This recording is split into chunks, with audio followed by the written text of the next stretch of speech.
Dry ఫ్రూట్స్లో అంటే especially almond is the best dry fruit. దాంట్లో అతి విలువైన పోషణాలు అన్నీ కూడా ఉంటాయి. అయితే ఏదైనా సరే కరెక్ట్ మోతాదులో తీసుకోవాలి. ఎక్కువ తీసుకున్న ప్రాబ్లమే, తక్కువ తీసుకున్న ప్రాబ్లమే ఉంటుంది. మెయిన్గా ఆల్మండ్స్లో మనకి మల్టీ న్యూట్రియంట్స్ ఉంటాయి, విటమిన్స్ అధికంగా ఉంటాయి, మినరల్స్ అధికంగా ఉంటాయి. సో అండ్ ఆల్సో దాంట్లో ఫాస్ఫోలిపిడ్స్ అనేటివి ఉంటాయి. అవి బ్రెయిన్ డెవలప్మెంట్కి చాలా బాగా పనిచేస్తాయి. మీరు చెప్పినట్టు బాదం పప్పు వల్ల హార్మోనల్ ఇంబ్యాలెన్స్ ఇదంతా అయితే కరెక్ట్ కాదండి. దానివల్ల హార్మోనల్ ఇంబ్యాలెన్స్ అవి ఏమి ఉండదు. మెయిన్గా దాంట్లో ఉండే పోషకాలు అన్నీ మంచివే, కానీ ఎక్కువ అంటే వైటమిన్ ఈ కూడా ఉంటుంది. వైటమిన్ ఈ నార్మల్గా 15 grams రోజుకి మనం తీసుకోవాలి. అలా కాకుండా మీరు కంటిన్యూస్గా ఆల్మండ్స్ తీసుకుంటే కనుక వైటమిన్ ఈ కంటెంట్ బాడీలో ఎక్కువ అయిపోతుంది.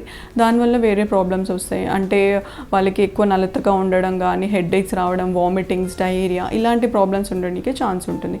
అండ్ అలాగే కడుపులో అరిగే శక్తి కూడా ఉండదు, కాబట్టి డైజెస్టివ్ సిస్టమ్ ప్రాబ్లమ్స్ ఉంటాయి. అంటే వెంటనే బ్లోటింగ్ వచ్చేస్తుంది. సో ఇవన్నీ ప్రాబ్లమ్స్ ఉంటాయి ఎక్కువ తీసుకుంటే. బట్ హార్మోనల్ ఇబ్బంది మటుకు ఆల్మండ్స్ తోటి అయితే ఉండడానికి ఛాన్స్ లేదు.